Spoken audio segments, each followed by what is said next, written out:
to your point a little earlier, you were talking about like, you're the author, this is your memoir, and now it's out there for the world. And I think that what others think about your story is always in the back of your head as an author, especially if it is a memoir or a story such as that, you sharing parts of your personal story. There's always that, what are people going to say? Most of the feedback I've gotten has been, thank you for sharing this with us. This is powering. It's empowering because it's helping me to deal with my own things. The statistics on, sexual violence and sexual assault and things like that are startling. I think it's something like 3 and 4. And so, yeah, that's a startling statistic, to think about that many people who have suffered. And we're not just talking about women. Everybody, welcome back to the Living the Next Chapter podcast. Why do I love the show? Because I get to talk to people that I admire, that I respect, that I watch with great anticipation for good things coming down the road. And Corinna's on the show. I've had the opportunity to follow her podcast, follow her journey as a podcaster, and had opportunities to talk to this person. I believe every person is a light in this world. But some lights just seem to shine a little brighter. And that's Corinna for me. She's just this person that when you meet her for the first time, and if you haven't had the opportunity to do this, you do need to find an opportunity to meet her in person or virtually. She will light up your world just by her presence and who she is in this world. So I don't say that about everybody, but I do believe we all have this light that we can shine in the world. But some people seem to harness it a little bit more and shine just a little bit brighter. So the opportunity to talk to Corinna again, now here on Living the Next Chapter, is a joy for me. Corinna, welcome to the podcast. Glad to have you here. Thank you so much for that beautiful, beautiful introduction, Dave. I appreciate you. And thank you for having me on Living the Next Chapter. I'm excited to be here. That introduction is well-earned, well-deserved. And it's truthful because, again, I've had you on How to Podcast series, and we've had so many great conversations on the recording and off. And again, when I saw you pop up in my calendar for today, I knew today was going to be a good day, right? So, yeah, I'm excited to have you here. So for the people who don't know you yet, I want you to talk about your podcast a little bit, but also want just to let people know where you are, first of all, in this big world of ours. Oh, okay. In this big world of ours, I am in the state of Virginia, and I live there with my husband and our 4 children. I have 6 children total, but, I've got 2 adults. They are out in this big world, making their own way. And then I've got the 4 teenagers at home that are here making their own way currently, so they keep me very, very busy. I'm also the host of the Melanin Wellness Podcast. I love my show. I love the impact that it has had on the people who listen. Like, it doesn't matter what walk of life you come from, even though it is called the Melanin Wellness Podcast, and it is speaking specifically for Black women's wellness. I have a vast audience of people who listen and gain so much valuable information. And so I love my Melanin Wellness Podcast family so dearly. I love them so much. Awesome. And we'll have links to all that information so people can come and fall in love with the podcast that you have and share it with everyone as well. Yeah, it's a great show. You're a great host. And there's something just natural about how you show up on the microphone that I think takes a lot of podcasters' time to get to that spot. So to hear you do that and do it so well, everyone needs to add that podcast to your list of favorites and share it out to your community and your family. It's a great show. Thank you. Awesome. And I'm very proud to see you grow as a podcaster. It's very inspiring. So everyone go listen, go subscribe, go listen to every episode, fall in love. Yeah, it's a great show. Now, you, on top of being an amazing podcaster, you're also an author. Yes. And this is a side that I haven't had a chance to talk to you much about. And I'm so glad you're here that we can do this on this show. So my audience is kind of a combination of authors who listen to the show for tips and support from a fellow author, And then I have readers who might not be on an author journey, but they're here to connect with you and the subject of what you're writing about. So let's talk to the authors first. There's authors listening and they're just starting. They started 2 days ago. They have 2 words on a piece of paper and they're like, oh my gosh, what did I get myself into? I have no idea how to write a book. And I wish I could have like just a few moments with a published author to pick their brain, to learn from them, to be inspired by a fellow author who's way further down the road than I am. So turning it to you, Corinna, as a published author to a new author that's just starting out, how could you inspire them? How can you encourage them on this journey? What do you got to say to that new author today? Of course. So, to any new author or aspiring authors, I would say that if you know in your heart that you have a message that must be heard, that you want to be heard, a story that you want to tell, just start writing. Initially, it doesn't have to make sense to anybody. I'm telling you, you just sit down and just start scribbling, just start writing and start getting it out. Because honestly, that's one of the ways that I began writing was journaling. I would take some of my journal musings and some of my frustrations, and not only were they therapeutic to help me, but it helped me to realize, okay, it's time to tell the story that I did tell in my book. And it's there's no rush on it. Like, I treated my book like a pregnancy. I really did. And when I got with my book coach, I told her, I said, I don't want to rush it. I said, I want to treat this as a pregnancy. So we're going to have that first trimester, which was the first 3 months. And that was the really tough part, the cutting of the teeth, the outline, the how many words, all of those things, the me saying, okay, I don't think I want to do this. Okay, I'm going to do this. Okay, I'm not going to do this. Okay, yeah, I'm going to do this. Like the back and forth. It's very similar to those moms that are out there. You can relate because when you're in that first trimester, you're like, wait, what am I doing? Am I really about to be somebody's mom? Like, I can't do this. But then once you hit that middle part, and when I hit the middle part, that second trimester, things began to flow so much easily. I would find spaces that felt safe for me because of the topic of the book. I needed a space that was going to be safe and comforting and warm for me so that I would feel comfortable to allow, the creativity to flow onto the pages. And then in that last trimester, that was the hardest part because by the last trimester, we're done writing it. It's with the editor, and now all of the scary part. And again, for all the moms out there, I know y'all know exactly what I'm talking about because that last trimester, you're like, okay, wait. In a few months, there's going to be a person here, and I'm responsible for that person. What am I going to do? Like I can't go back. It's too late now. So what do I do? and Right. and when it was time, and I did feel like that. And if your story is personal like mine was, you're going to Mm-hmm. go back and forth and you're going to doubt whether or not you want to tell the story for so many, many reasons. But if you felt in your heart you needed to tell it, there's a reason why you're getting that call, that pull on you to tell that story. And those doubts, I think, could also be flamed up and stirred up a little bit by just the family Yes. that's going to now see, yay, mom wrote a book. And there's also, wow, mom wrote a book. Yes. And now I have access to this story and my mom's journey. And I might not have known Correct. all of these details. And what is the kitchen table conversation around, hey, everyone, mom's writing a book. And we're going to be talking about some topics that are very personal within our family. How do you introduce the idea of writing the book to your family before you even put pen to paper? It was a tough conversation. It really was because I have sons. I have 4 sons.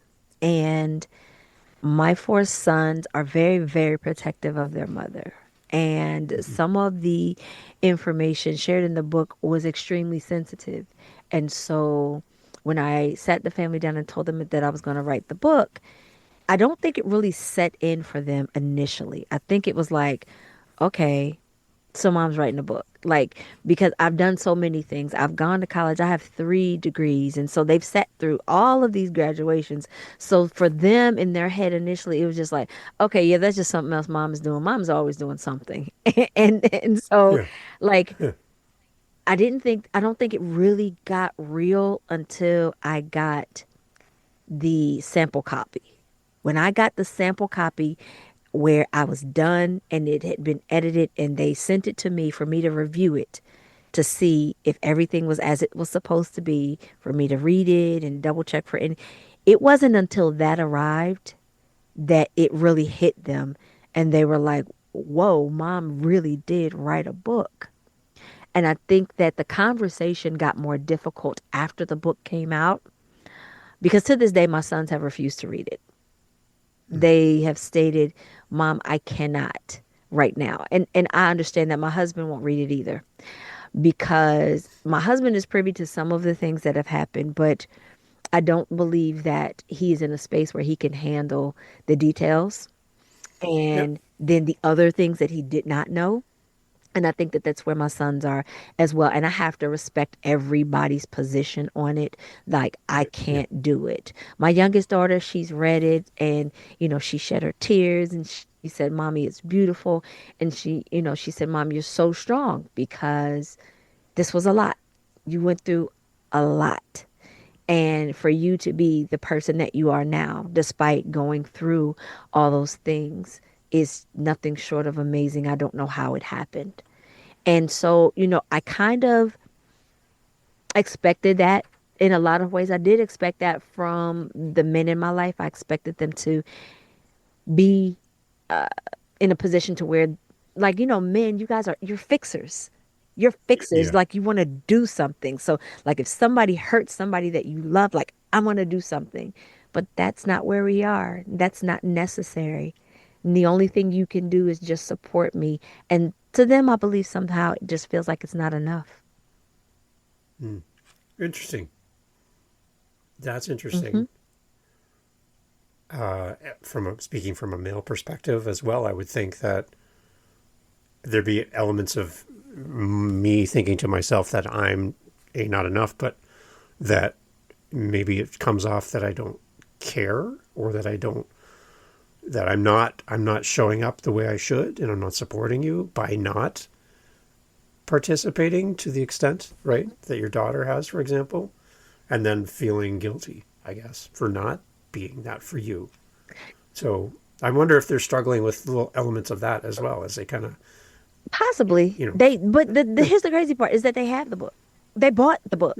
They didn't ask for a free copy. They purchased the book. mm-hmm. And I made a set of journal prompting cards to go with it. Because sometimes when we're journaling, we get stuck on things. And like these questions, they really help to kind of be like, okay, that's where I want to go today. And they own it. They are just like, this is our way of supporting right now. Maybe someday I can read it, but right now I can't because the thought of someone hurting my mom this way, I just can't. I can't. And so I've told them that I'm okay with that, and I am. One of the things that I learned in the book, even for the trauma that I suffered and the things that were done to me, I had to start to see things from the perspective of not that it's okay what happened, but what mind frame and what perspective was the person who was set to protect me, was supposed to protect me, but didn't for whatever reason. Like, Mm-hmm. where were you? Like, what was going on with you? Like, where was the disconnect there for you? Because we all have very fragile psyches. We really do. And we each process things and see things so differently when it comes to trauma and things of that nature. And often people who experienced trauma or who sit idly by or are perpetrators of trauma have experienced trauma in some form of their own, right? Yeah. Like I said, it's not saying it's okay. Definitely not saying it's okay, not excusing it. However, what it did help me to be able to do was put myself in their shoes potentially and recognize, okay, You've got your own unhealed trauma. So how could you possibly be expected to look after me and protect and Yeah. shield me from trauma? Yeah. So talk about the book title. Why is it important to have it this way? I love a title and a subtitle combination because it gives you the title stands alone, but the subtitle is so supportive. Hmm. And I love how these two go together. Talk about the title of the book.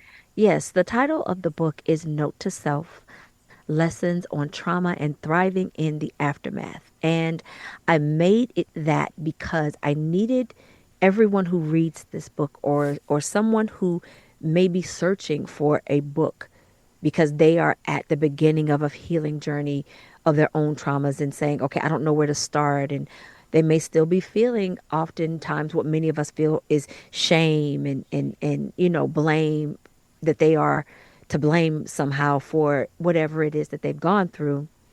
I named it that because I wanted it to be a direct beacon for them.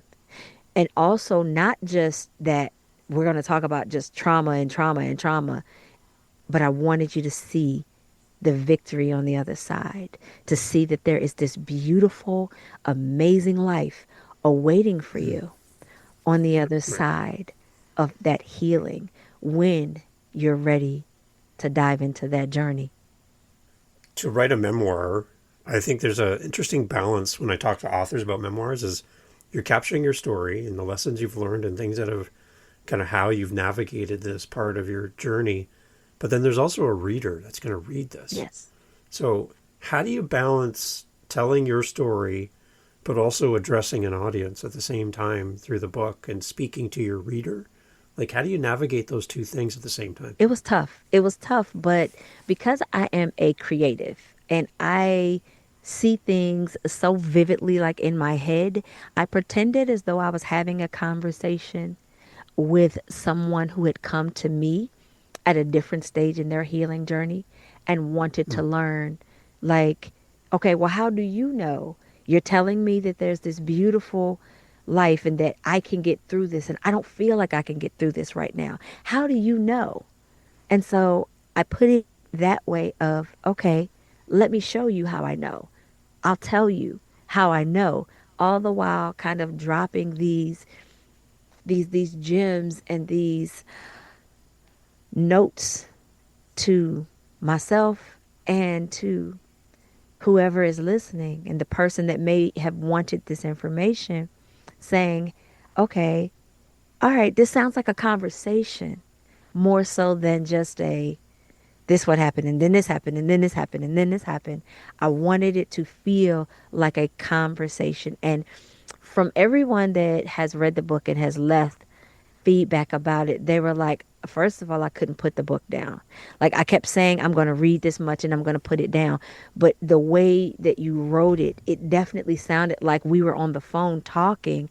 And you were like, okay, and let me tell you what happened next. And I was like, okay, I need to call you right back. And I'm like, I got to call her back because I got to know what happened next.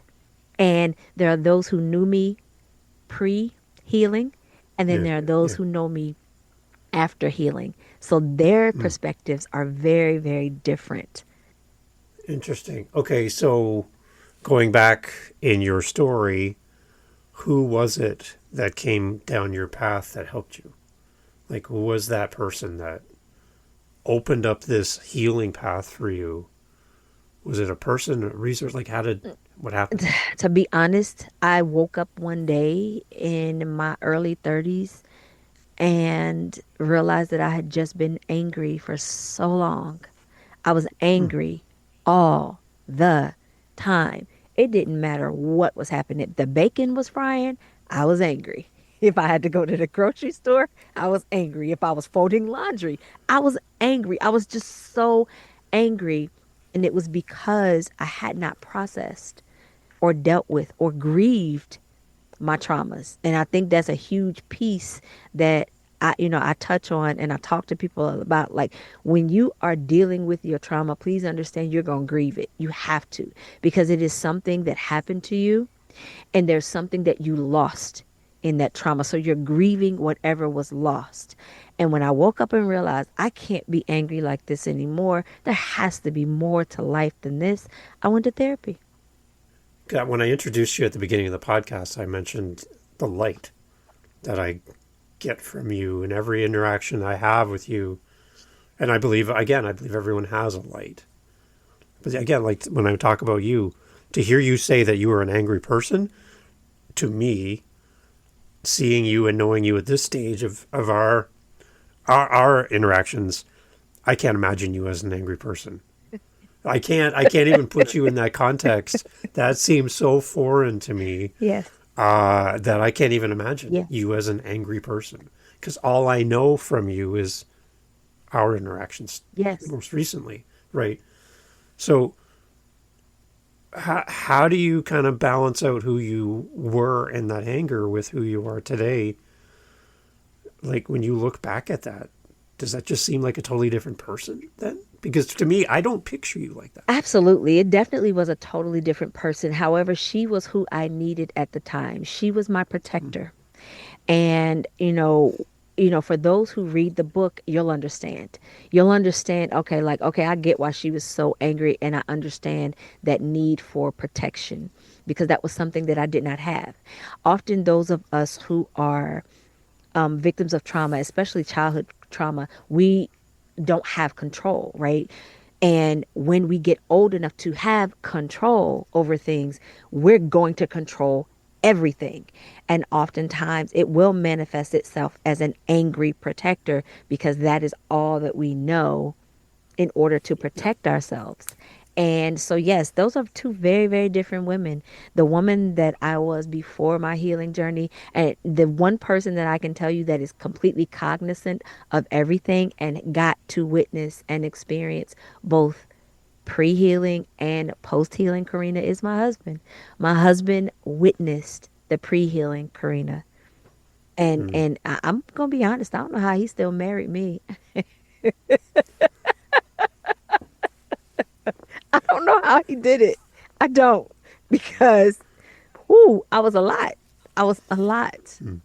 And when I did finally decide to do my healing journey, like I've had him tell me in the last few years, watching your evolution has been one of the most beautiful things I've ever seen.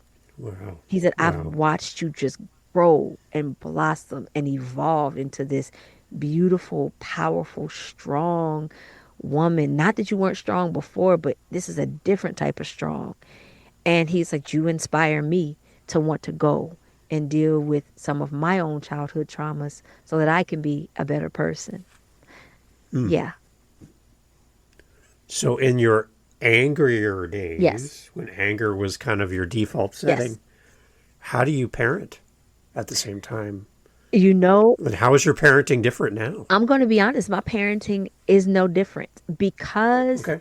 and the reason why is because I experienced such a negligent childhood and I did not have that loving, that nurturing, that protection, that I didn't have all of that. And so I was always determined that no matter what, when I became a mom, I was going to be the best mom that ever did it.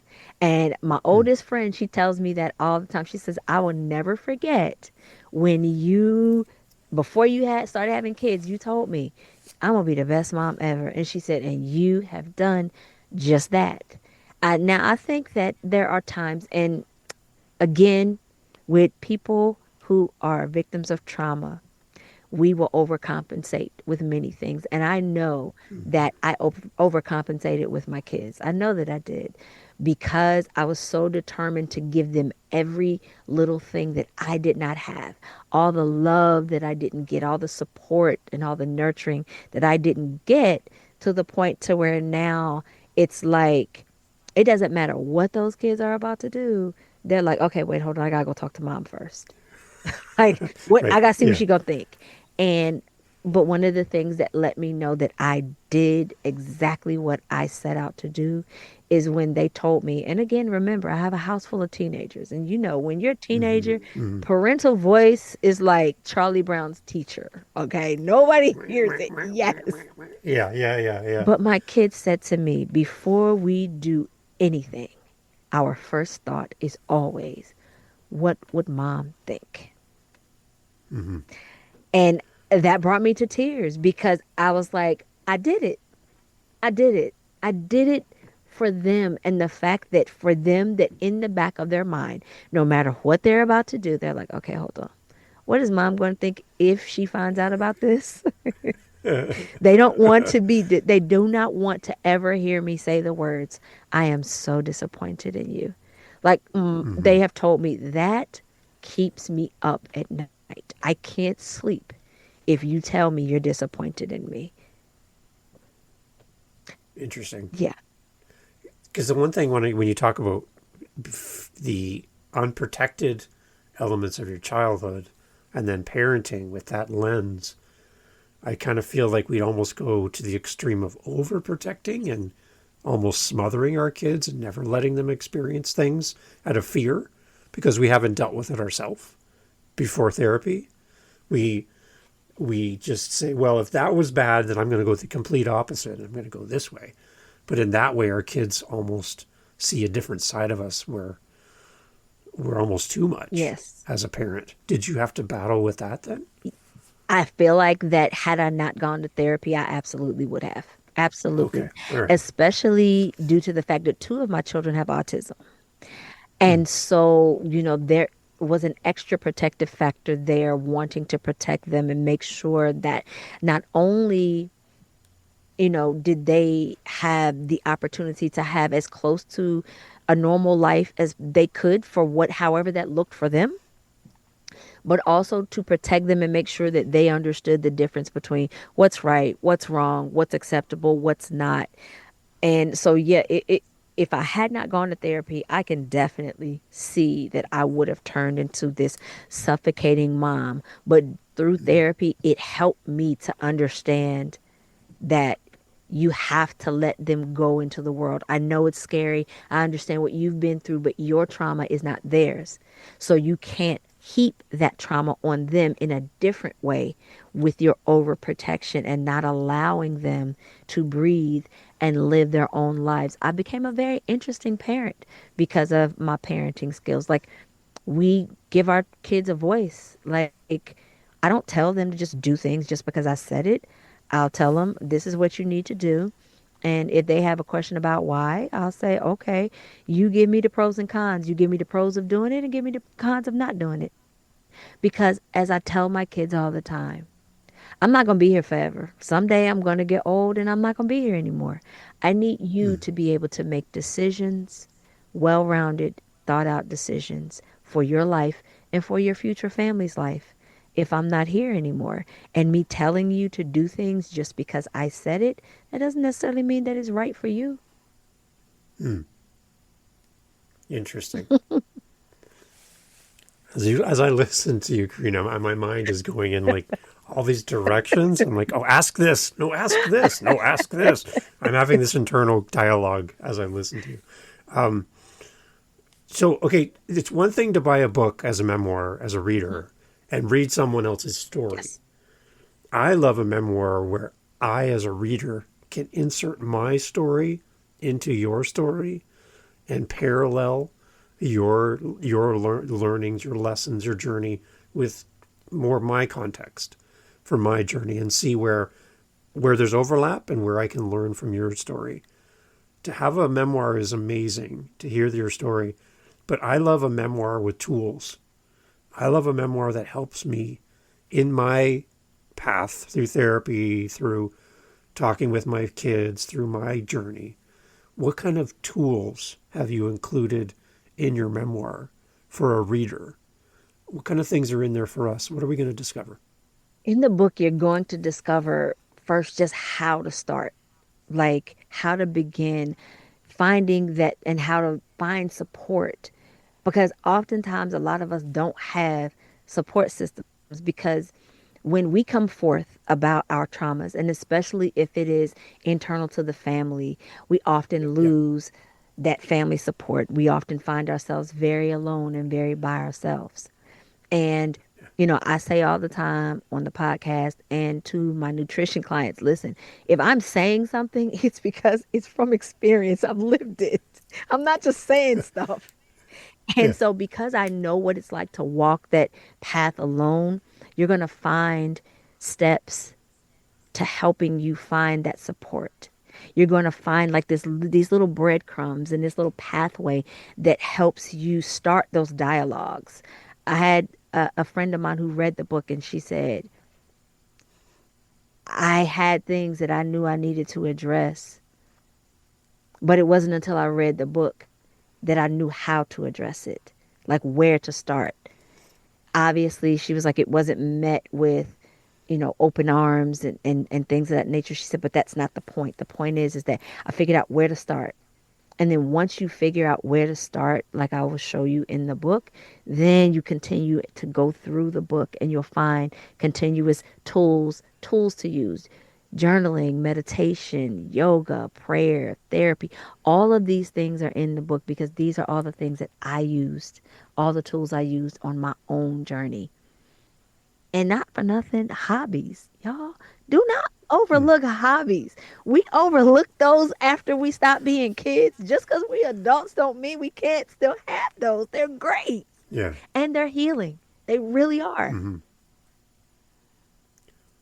How do we deal with shame around our story? How do we get underneath that heavy burden of shame and start talking?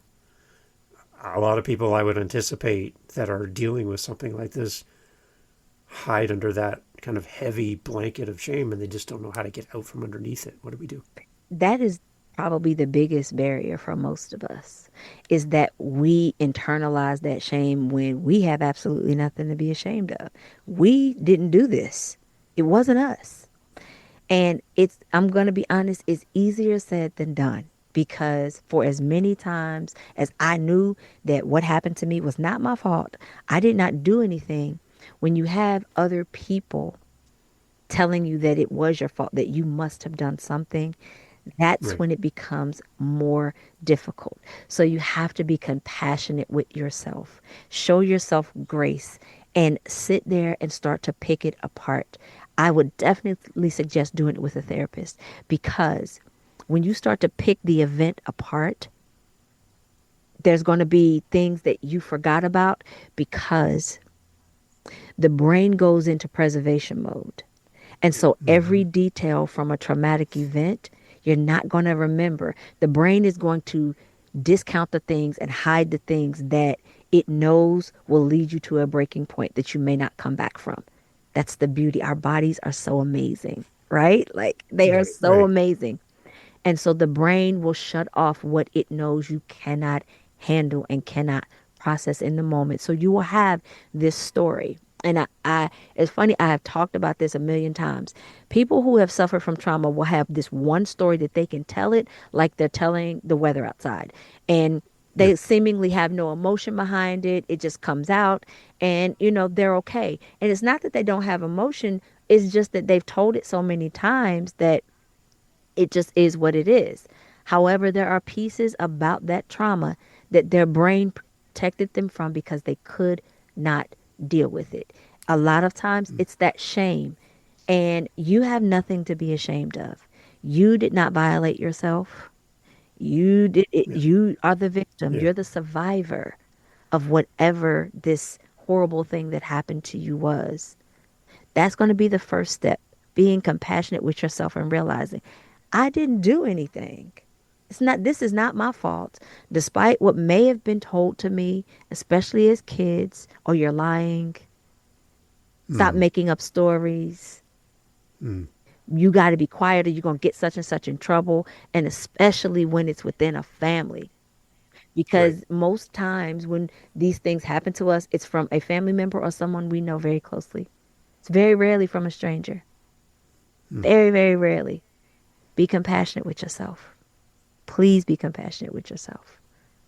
As you see the book out in the world, as people start interacting with it and you start getting feedback, any feedback that's come back to you as the author and you're like, wow, like I didn't really anticipate that comment or that kind of feedback from somebody who's read the book? Anything kind of just caught you a little off guard from a reader? And like, what have you heard? No, there hasn't been anything that's caught me off guard. It was pretty much what I expected.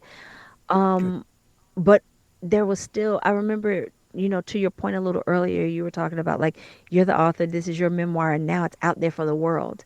And I think that what others think about your story is always in the back of your head as an author, especially if it is a memoir or a story such as that, you sharing parts of your personal story. There's always that, what are people going to what are people going to say? Most of the feedback I've gotten has been, thank you for sharing this with us. This is powering. It's empowering because it's Mm, helping me to deal with my own things. The statistics on, sexual violence and sexual assault and things like that are startling. I think it's something like 3 and 4. And so, wow. yeah, it's a startling statistic, to think about that many people who have suffered. And we're not just talking about women. Right. So it is startling that that many people have had to experience something as traumatic as being violated that way. But there is always a path to healing. There is a path to healing. And that's another comment that I've gotten. Like, you helped me realize that there is a path to healing, because looking at you today, I would never in a million years be able to put together that all of this was Mm, behind you, was what made you you. right. Yeah. For a partner of someone with 3 out of 4 people dealing with this, that's a crazy Yeah. statistic. For a partner in a partnership relationship, husband and wife, whatever, what can we do to support our partner who has had a journey like this? What do you need from us? And how can we be that safe refuge for you to help you grow and encourage your journey? Like, what can we do?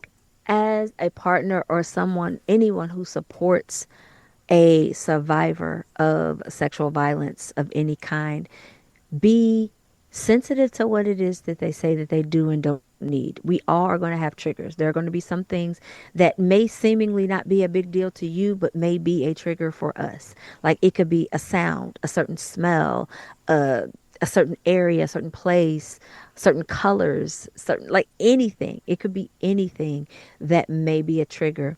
Be that safe space for your partner or the person you're supporting to come to you and say, okay, this is what happened to me, or these are things that trigger me. I can't really tell you why right now. I'm not comfortable with telling you why, but these are things that they upset me. And Yep. be understanding and saying, okay, like, it may not make sense to me, but if you're telling me this, then I'm going to do my best to understand that and to honor that and to be gentle with you and give you the time and the space. Give them time and space for when they're ready. Some people will never be ready to talk about their traumas. And that's just, you're going to have to just accept that. And I know that that's frustrating for partners, especially husbands and intimate partners. I know that that's frustrating. Yeah. But if that's where the survivor is, that's just where the survivor is. So being compassionate and understanding and giving them space when they're needed and not taking it personal. Please don't take it personal. That is one of the biggest issues that I've seen. One of the things that I've experienced in my past. My husband and I have been married for over 20 years, but I dated other people before him. And getting, like, they didn't know the story, but certain things that I was sensitive about, they took it personal as though it was something personally that they did, and it has nothing to do with you. It's not about you. Right. Interesting. So that loving, caring, showing up for people, removing some of the expectations, and Yes. again, not taking it personally, right? Yes. Yeah. And just being that safe place. Yes. Right. Absolutely. Okay. As we read the book, as we buy the book, I want to kind of talk a little bit first about how people can follow up with you, Corinna, because that's really important to me that we build that bridge between readers and authors. Mm-hmm. So I'll get you to tell us about that. And then I kind of want to wrap up with a question here at the end. Let's take them to the website. Where do we go? You can go to corinadunn.square.site, or you can check out my bio.site/the Melanin Wellness Podcast, and everything is there. You'll find my email address there. You'll find all the socials, so that if you want to like directly get to me, you can find there. And the book has its own link by itself there as well. You can find me there. Okay. In true podcasting fashion, I'm going to go join the audience for this part. Okay. And I'm turning the show over to you, Corinna. Your wrap-up thoughts. Again, let's focus on a listener who's listening to this conversation. They're going to buy your book, and they came because of the title. They came because of the story. Nobody knows they're listening to us right now on this topic, but they have time with you, one-on-one. And this is their elements of your story really resonate with them and what they've been through. If I was able just to leave the room for a moment and you just had time with that listener, you and them, can you wrap us up and give us your closing thoughts on how this book is going to help them and kind of the next steps from this conversation? Sure. I want to say to the listener, I am proud of you, because picking up a book, listening to a podcast, going to therapy, starting journaling, any of these things are a step in the direction to your healing. The life that is waiting for you, the life that was always meant to be yours, but was changed temporarily due to trauma, you can still have it. And it's there when you're ready. I am proud of you. You have all the strength that you need. Even though you may not believe it, I promise you, if you've made it this far, you've got what you need in order to heal and walk this journey and live that wonderful, rich life you deserve. There is a letter that I have written to you at the end of the book, and I cannot wait to hear your thoughts after you read that letter. I am here cheering for you, and I've got your back. Okay, so if you haven't bought the book already, you're going to get it just for the letter. Come on. Right? I love it. Corinna, thank you again for how you show up in this world. Thank you for your support to me personally. You're just one of those people, like I said, when I saw your name in my calendar today, I knew it was going to be a great day. I just think that there's something special about you and how you show up in this world. And whatever's happening in your life to get to you where you are today, it's working. So thank you. And thank you for sharing your story through your memoir, through podcasting, through just being a great human being. It's just amazing to see where you're going to go. Your family has a lot to be proud of. So thank you for being on my show again. And I'm looking forward to the next time I get to talk to you. Thank you, Dave. Thank you so much for doing this. Thank you. Thank you for having me. Awesome. Everyone, all the information, as always, in the show notes. That's what we do as podcasters. Go there and also let Corinna know through her social handles as well. You heard about this on the podcast, and I'm sure she'd love to interact with you and have a conversation with you. She's a great person. You got to meet her. You just have to. You'll see that smile that I'm seeing right now, and you'll know you're in the right place. Corinna, thank you so much. Thank you. Hey, as we exit the podcast, as we leave out the door, I know the car's running. Somebody's eagerly waiting for you to get out there and go home. As we exit the podcast, I just want to ask if you have time. I would truly appreciate it. We ask for you to do this for our authors. When you buy your book, we ask you to leave a review. Why? Because it means a lot to the author and it tells other people that the book is great. Now, you don't hear me ask for this very often, so I'm going to do this here because we're friends, right? You and I are friends. I would love a review of this show because it'll tell more people to come and listen to this podcast. So if you have Apple, wherever you're listening, there's probably some way to give a star rating or leave a comment about the show. YouTube, you can always leave comments on YouTube. Every episode's there. I'd love to hear from you. Leave a review, leave a rating, and share this with somebody. That's probably the best way to grow the podcast, is for you to share it. And by listening to the end of the episode, like you're doing right now, tells all the apps this is a good podcast. So thank you for already helping me by listening to this part. But go leave a review. I'd love to hear your thoughts. And thank you for being part of the podcast family. Take care.